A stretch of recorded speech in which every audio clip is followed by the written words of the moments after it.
Hello everyone, আসসালামু আলাইকুম। কেমন আছেন সবাই? আশা রাখছি আল্লাহর অশেষ রহমতে ভালো আছেন। আলহামদুলিল্লাহ, আমিও ভালো আছি। আমার এখানে বাজার নিয়ে এসেছে, বাজারগুলো আমি গুছিয়ে নিচ্ছি।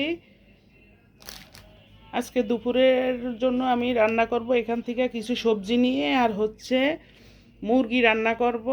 এখানে মুরগি নিয়ে এসেছে, 2 হালি মুরগি এনেছে এখানে, আর হচ্ছে কিছু সবজি, কয়েক রকমের সবজি নিয়ে এসেছে। আনছে করলা, আনছে সিম, কাঁকরোল, তারপরে ঝিঙ্গা, তারপরে চিচিঙ্গা, বরবটি, গাজর, শসা। সালাদের জন্য শসা এনেছে এবং রান্না করার জন্য অনেক বড় একটা শসা নিয়ে এসেছে। এটা হচ্ছে রান্না করার জন্য এনেছে, আর এগুলা হচ্ছে সালাদের জন্য। ডিম নিয়ে এসেছে, আর এগুলা হচ্ছে মাছ, কই মাছ।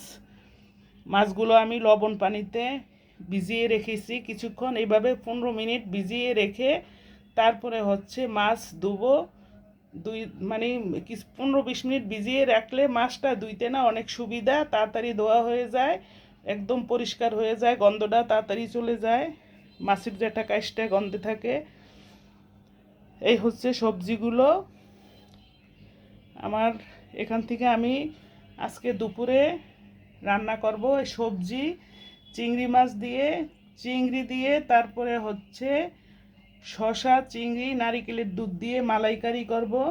শসার মালাইকারি, শসাটা অনেক বড় রান্না করার জন্য এটা। আর হচ্ছে পাশাপাশি হচ্ছে কই মাছ রান্না করব, ভেজে একদম দো পেঁয়াজু করব। আর বাচ্চাদের জন্য মুরগি রান্না করব। এই হচ্ছে আমার আজকের দুপুরের মেনু। আমার সাথে থাকুন, দেখতে থাকুন আমি কি দিয়ে কি করি। প্লিজ কোথাও যাবেন না, চ্যানেলটা সাবস্ক্রাইব করে দিবেন। অনেক কষ্ট করে ভিডিওটা করা হয়, এই গরমে শরীরটাও তেমন একটা ভালো লাগে না। সাবস্ক্রাইব করে পাশে থাকবেন, বেশি করে শেয়ার করে দিবেন। আপনাদের কাছে অনুরোধ থাকলো আপনারা আমার সাথে থাকবেন। যারা নতুন তারা আমার চ্যানেলটা সাবস্ক্রাইব করে দিবেন, আর যারা করেছেন তাদেরকে অসংখ্য অসংখ্য ধন্যবাদ। তাদের জন্য রইল আমার প্রাণ ভরা ভালোবাসা এবং দোয়া। তাহলে আমার সাথে থাকুন, দেখতে থাকুন। আমি এখানে একটা নারিকেল ভেঙে নিয়েছি। এই নারিকেলটা আমি হচ্ছে করে একদম ভিতর থেকে নারিকেলগুলো বের করে তারপরে হচ্ছে ব্লেন্ডারে ব্লেন্ড করে জুস বের করে নারিকেলের দুধটা বের করে নিব। এটা দিয়ে হচ্ছে এই শসাটা রান্না করব, নারিকেলের দুধ দিয়ে, চিংড়ি দিয়ে, নারিকেলের দুধ দিয়ে এই শসার মালাইকারি হবে আজকে। দুর্দান্ত স্বাদের একটা রেসিপি, আপনারা মিস করবেন না। মিস করলে কিন্তু ভুল করবেন। আমার এই রেসিপিটা দেখে নিয়েন। এটা হচ্ছে ভাতের সাথে, তারপরে পরোটা, লুচি, নান, রুটি সব কিছু দিয়ে এটা খাওয়া যায়। শসা, চিংড়ির, নারিকেলের দুধ দিয়ে মালাইকারি। তাহলে আমার সাথে থাকুন, দেখতে থাকুন, উপভোগ করুন।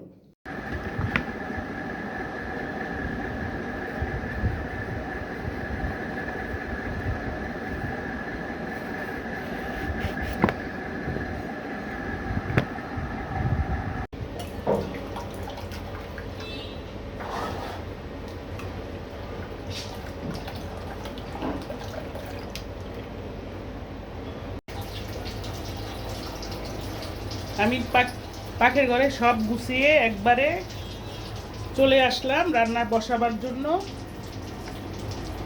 এখানে ডিম সিদ্ধ দিয়েছি, চুলা একটা কড়াই দিয়েছি, আমি মাছ ভেজে নিব, কই মাছটা। আর এগুলো হচ্ছে মশলাগুলো, আর এটা হচ্ছে কই মাছ। আমি এখানে 5 পিস মাছ নিয়েছি, এগুলো ভেজে রান্না করব। এই হচ্ছে নারিকেলের দুধ, চিংড়ি মাছ, পেঁয়াজ বাটা, রসুন বাটা, জিরা বাটা, পেঁয়াজ কুচি, এগুলো হচ্ছে করলা, আর এই হচ্ছে শসা। আমি আজকে আপনাদের সাথে শেয়ার করব শসা দিয়ে, চিংড়ি মাছ দিয়ে, নারিকেলের দুধ দিয়ে, শসা দিয়ে, এই নারিকেলের দুধ দিয়ে, তারপরে হচ্ছে চিংড়ি মাছ দিয়ে শসার মালাইকারি রান্না করব। আপনাদের সাথে এটাই শেয়ার করব। আপনার সাথে থাকুন, দেখতে থাকুন। এই রেসিপিটা হচ্ছে আমার নানুর হাতের রেসিপি, খেতে দুর্দান্ত মজা। এভাবে রান্না করে খেয়ে দেখবেন। না রান্না করে খেলে তারপরে বুঝতে পারবেন যে কি মজার একটা সবজি। চিংড়ি মাছ দিয়ে শসা, নারিকেলের দুধ দিয়ে মালাইকারি, সেই স্বাদ, সেই মজা। এটা আমার নানুর হাতের রেসিপি। এখন আমি মাছটি ভেজে নিব।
করলা ভাজিটা আমার একদম মশমশা করে আমি ভাজি করে নিচ্ছি।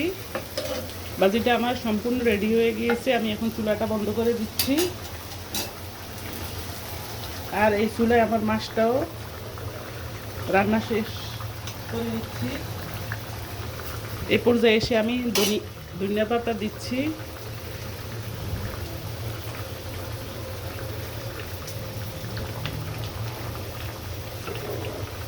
মাছটাও রান্না আমার কমপ্লিট। আমি চুলায় একটা ননস্টিকের একটা প্যান বসিয়ে দিচ্ছি। এখন দিব তেল, দিচ্ছি তেল। আমি সেই শসা দিয়ে চিংড়ি মাছ দিয়ে মালাইকারিটা রান্না করব। তেলটা আমার গরম হয়ে গেলে আমি ডিম সিদ্ধ করে নিয়েছি, ডিমগুলো একটু ভেজে নিব। আমি সেই চিংড়ি শসার মালাইকারির সাথে ডিমগুলোও দিব, সিদ্ধ ডিম। এখানে আমি 5-6টা ডিম নিয়েছি।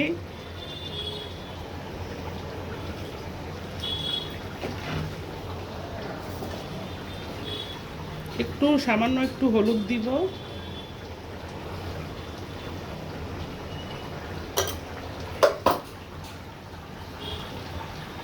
দিব হচ্ছে একটু লবণ।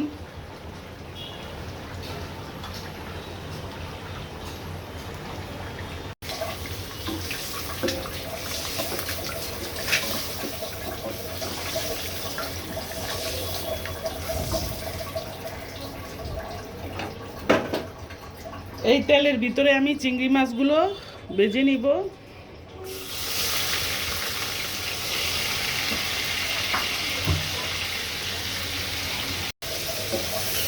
চিংড়ি মাছগুলো কিন্তু আমার মোটামুটি বেশ বড় মাছই একদম, কিন্তু ক্যামেরা একদম ছোট আসছে। দেখেন মাছগুলো মোটামুটি বড়।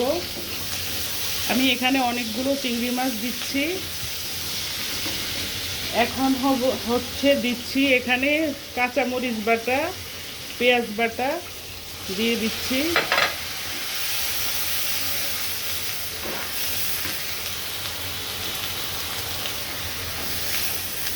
এখানে সামান্য একটু, একদম অল্প করে একটু আদা বাটা, একবারে অল্প করে একটু রসুন বাটা,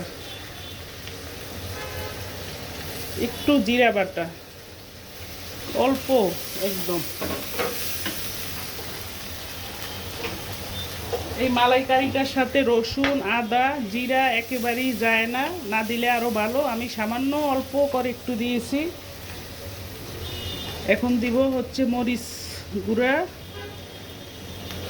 অল্প করে হলুদের গুঁড়া, হলুদের পরিমাণটা কমিয়ে দিচ্ছি। মশলাটা কষিয়ে নিচ্ছি। শসা চিংড়ির মালাইকারি আমি যেইভাবে রান্না করে নিচ্ছি, আপনারা যদি খেতে ইচ্ছা করে ঠিক আমার রেসিপিটি ফলো করে এইভাবে রান্না করে খেয়ে দেখবেন। কথা দিচ্ছি অনেক টেস্ট একটা খাবার। এটা পোলাও, এটা সাদা ভাত, তারপরে হচ্ছে পরোটা, লুচি, এগুলার সাথে খুব ভালো যায়।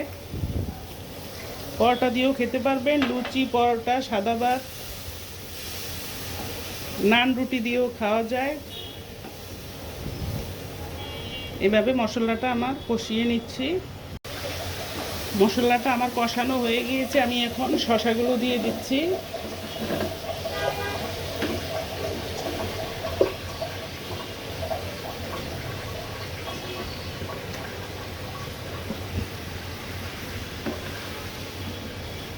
শসাগুলো দিয়ে আমি এভাবে সুন্দর মতো কষিয়ে নিব। আমার সঙ্গে থাকুন, দেখতে থাকুন। দুর্দান্ত একটা রেসিপি, না দেখলে কিন্তু মিস করবেন।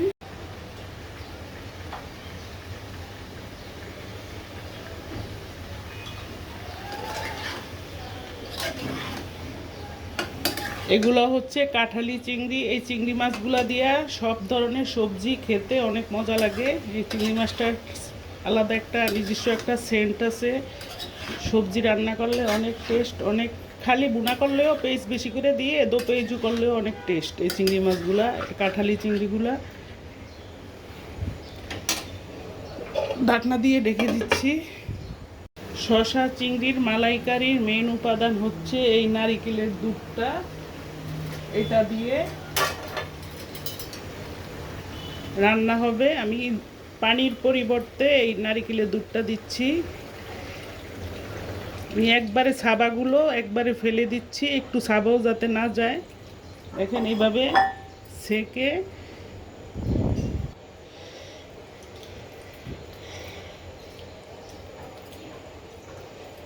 এভাবে দিয়ে দিচ্ছি। এখন হবে কি, এটা নেড়ে চেড়ে দিতে হবে, কারণ নেড়ে চেড়ে না দিলে দুধটা একদম ফেটে যাবে, মানে ছড়া ছড়া দিয়ে যাবে দুধটা। এভাবে নেড়ে চেড়ে দিতে হবে যতক্ষণ পর্যন্ত না বলক আসছে, ততক্ষণ পর্যন্ত এভাবে নেড়ে চেড়ে দিতে হবে।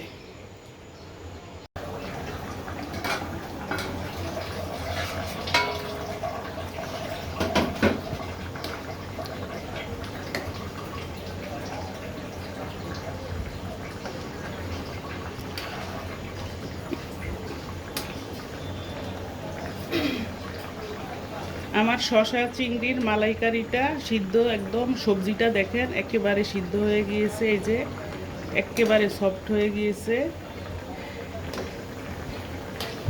এই ধরনের শসা দিয়ে রান্না করবেন, যে শসাটা অনেক বড় এবং মানে পাকা আর কি, যে পাকা শসা, গাছের পাকা শসা দিয়া এই শসা চিংড়ির মালাইকারিটা রান্না করতে হয়। এই পর্যায়ে এসে আমি দিছি একটা তেজপাতা দিচ্ছি, আর এখানে হচ্ছে কাঁচামরিচ দিচ্ছি আমি।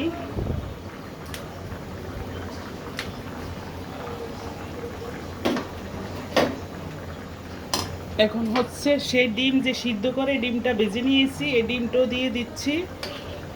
এভাবে পাকা শসা দিয়ে শসা চিংড়ির মালাইকারি এইভাবে করে খেয়ে দেখবেন।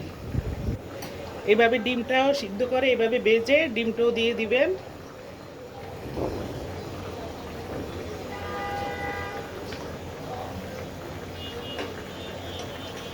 এই পর্যায়ে এসে সামান্য করে একটু চিনি দিয়ে দিচ্ছি, একদম অল্প করে, 4 চামচের 1 চামচ চিনি দিচ্ছি। এখন নেড়ে চেড়ে দিচ্ছি। আমার শসা চিংড়ির মালাইকারি সম্পূর্ণ রেডি।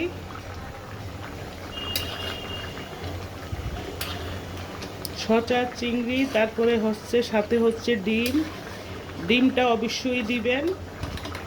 ডিমটা দিলে টেস্টটা আরও বাড়ে। এখন আমি চুলার জালটা বন্ধ করে দিব।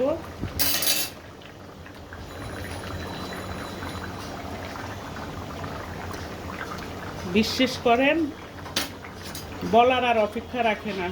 অসাধারণ অসাধারণ। এটা আমার নানুর হাতের রেসিপি, আপনারা এইভাবে রান্না করে খেয়ে দেখবেন।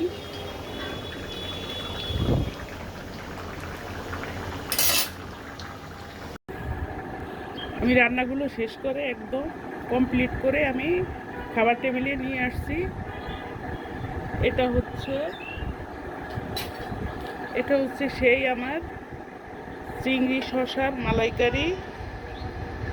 এটা সাথে ডিম দিচ্ছি। চিংড়ি শসার মালাইকারি এটা। আর এটা হচ্ছে করলা ভাজি। করলাটা আমি এভাবে একদম মশমশা করে চিংড়ি মাছ দিয়ে ভেজে নিয়েছি। আর এটা হচ্ছে কই মাছ ভেজে পেঁয়াজ বেশি করে দো পেঁয়াজু করে নিয়েছি। দেখেন কালারটা অসাধারণ, অনেক টেস্টি হয়েছে। আমি একটু খেয়ে দেখেছি, সেই টেস্ট। সবাই মাশাআল্লাহ বলবেন। আমার তিনটা রান্না অনেক সুন্দর হয়েছে, অনেক মজা। মানে আমি একটু খেয়ে দেখেছি, অনেক মজা হয়েছে। এই রান্নাটা অনেক মজা হয়েছে। আর এটা চিংড়ি দিয়ে, করলা দিয়ে। আর এটা হচ্ছে কই মাছ দো পেঁয়াজু করেছি। একদম আস্ত আস্ত করে আমি মাছগুলো এভাবে আস্ত করে রেখেছি। মাছগুলো আমি মাঝখান দিয়া মানে দুই ভাগ করি না, একবারে আস্ত পিস করে নিয়েছি। অনেক বড় পিস মাছের পিসগুলো।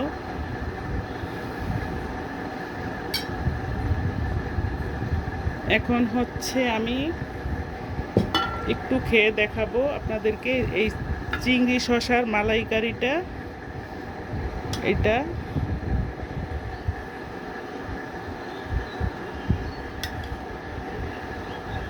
দেখেন কালারটা জাস্ট ওয়াও।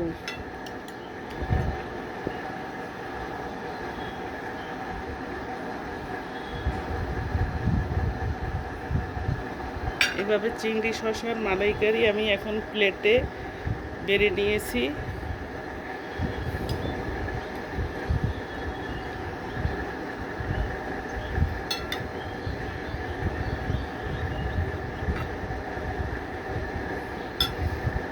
একটু খেয়ে আপনাদেরকে রিভিউ দিচ্ছি।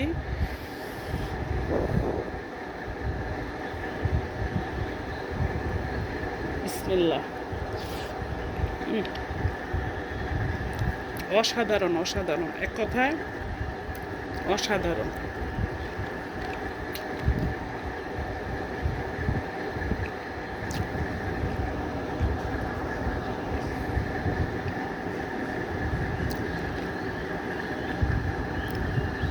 সুপ্রিয় দর্শক, আমার ভিডিওটা এখানেই শেষ করছি।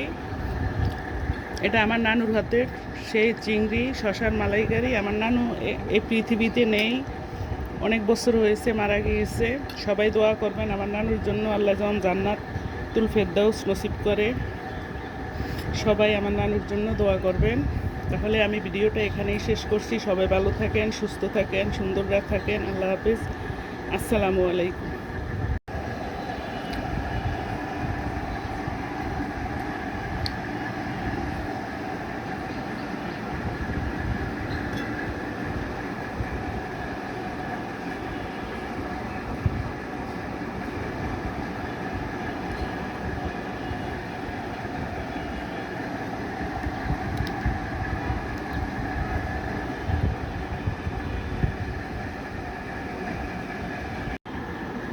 Bye, mommy.